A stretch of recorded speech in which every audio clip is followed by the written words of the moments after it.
سامع ذکر، میرا آج کا موضوع محمد مصطفیٰ کے انتظار کے حوالے سے ہے۔ اللہ تعالیٰ سے دعا کیجئے کہ مجھے اس پر حق اور سچ بیان کرنے کی توفیق عطا فرمائے۔ سامع ذکر، حضور صلی اللہ تعالیٰ علیہ وسلم وہ ذات ہیں کہ جس کے تذکرے پہلی امتوں میں بھی کیے گئے، اور آپ کے وسیلے سے آپ کی امت کے بھی تذکرے کیے گئے، اور آپ ہی وہ ذات ہیں کہ جس کے متعلق تمام انبیاء نے چاہا کہ کاش ہم اس نبی کی امت ہوتے۔ سامع ذکر، اللہ تعالیٰ نے قرآن پاک میں فرمایا، اور جب لیا اللہ تعالیٰ نے اپنے انبیاء سے پختہ عہد جو میں تم کو عطا کروں کتاب اور حکمت، پھر جب آئے وہ رسول جو تصدیق کرے تمہاری کتاب کی، تو ضرور تم اس پر ایمان لاؤ اور ضرور اس کی مدد کرو۔ سامع ذکر، ہر نبی سے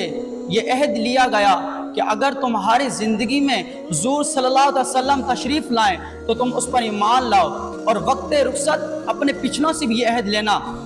ابن اسحاق کرنے قریب کے واسطے سے ابن عباس رضی اللہ تعالیٰ عنہ سے روایت ذکر کرتے ہیں، آدم علیہ السلام سے لے کر ہر نبی سے اللہ تعالیٰ یہ عہد لیتا رہا حضور کے لیے، اور ہر امت کو یہ خوشخبریاں دی جاتی رہی، اور ہر امت آپ کے وسیلے سے دشمنوں پر فتح کا سوال کرتی رہی، یہاں تک کہ اللہ تعالیٰ نے آپ کو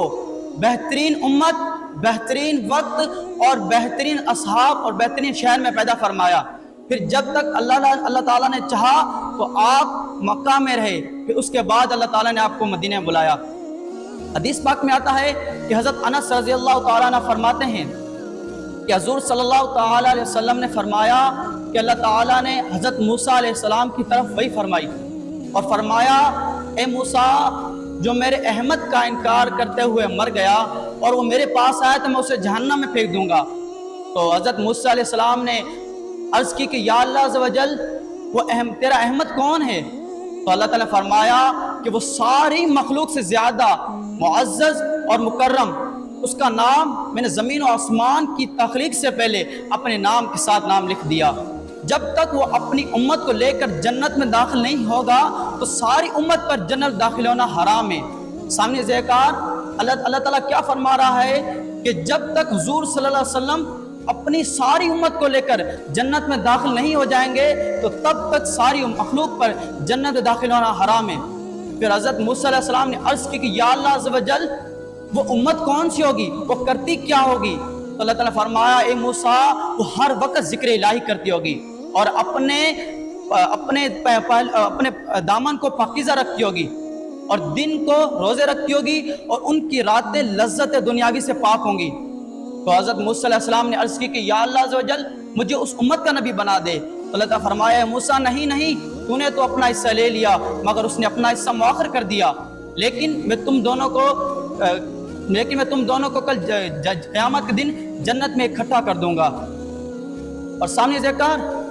حضرت حاتم نے مستدرک میں حضرت بن عباس رضی اللہ تعالیٰ سے روایت نقل کی ہے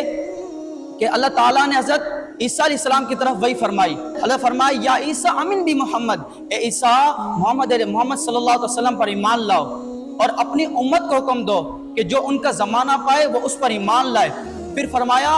اور اگر میں اپنے محبوب کو پیدا نہ کرتا تو حضرت آدم علیہ السلام کو بھی پیدا نہ کرتا۔ پھر فرمایا، اور اگر میں اپنے محبوب کو پیدا نہ کرتا تو جنت کو بھی پیدا نہ کرتا اور دوزخ کو بھی پیدا نہ کرتا۔ تو سامنے ذکر، حضور صلی اللہ علیہ وسلم اللہ کی نعمت ہے اور اللہ تعالیٰ نے ہمیں نعمت عطا کی ہے، ہمیں اس پر خوشیاں منانی چاہیے، جیسا کہ اللہ تعالیٰ نے قرآن میں فرمایا کہ وَأَمَّا بِنِعْمَةِ رَبِّكَ فَحَدِّثْ،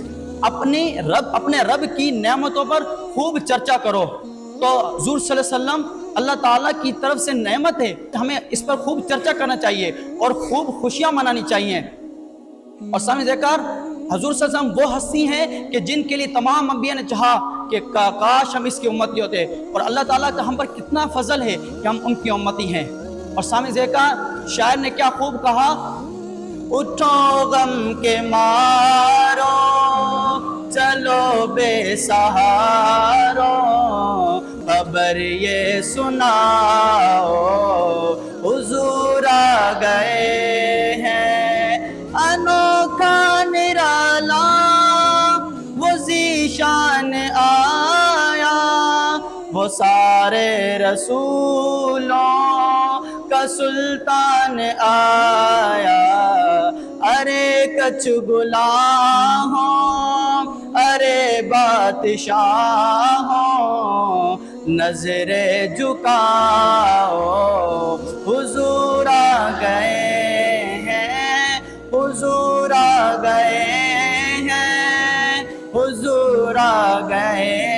ہیں، حضور آ گئے ہیں، حضور آ گئے ہیں۔ وما علینا الا البلاغ۔